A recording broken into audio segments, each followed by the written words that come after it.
এসো এসো এসো হে বৈশাখ, তাপনিঃশ্বাস বায়ে মুমূর্ষুর দাও উড়ায়ে, বৎসরের আবর্জনা দূর হয়ে যাক, যাক পুরাতন স্মৃতি, যাক ভুলে যাওয়া গীতি, অশ্রু বাষ্প সুদূরে মিলাক, মুছে যাক গ্লানি, গুছে যাক জরা, অগ্নিস্নানে সূচি হোক ধরা।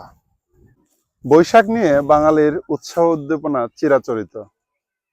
এ যেন বৈশাখ পালন নয়, বরং বাঙালি বৈশাখকে তার অন্তরে লালন করে আসছে বছরের পর বছর। প্রতি বছর পয়লা বৈশাখকে কেন্দ্র করে বাঙালি সাজে এক বর্ণিল সাজে। শুধু তাই নয়, বাঙালির ঘরে ঘরে পান্তা ইলিশ সহ বিভিন্ন আয়োজনের মধ্য দিয়ে বাঙালি এই দিনটাকে উদযাপন করে। প্রত্যেক বছর পয়লা বৈশাখ উদযাপিত হলেও বাঙালিদের মধ্যে এই বছর পয়লা বৈশাখ উদযাপনে কিছুটা স্বতঃস্ফূর্ততা লক্ষ্য করা যাচ্ছে। প্রতিবার ছায়ানটের উদ্যোগে ঢাকায় মঙ্গল শোভাযাত্রা হলেও এইবার বাঙালির আগের যে পয়লা বৈশাখ উদযাপন করা হয়, যে আনন্দ শোভাযাত্রা করত, ২৪ পরবর্তী সময়ে আবার সেই আনন্দ শোভাযাত্রারই প্রচলন শুরু করা হয়।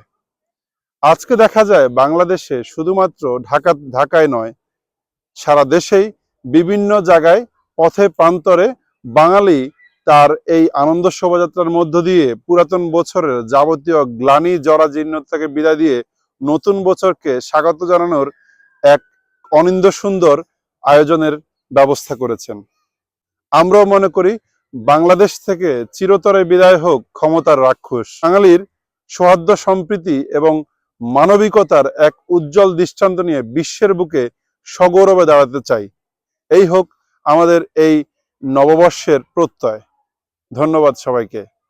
শুভ নববর্ষ।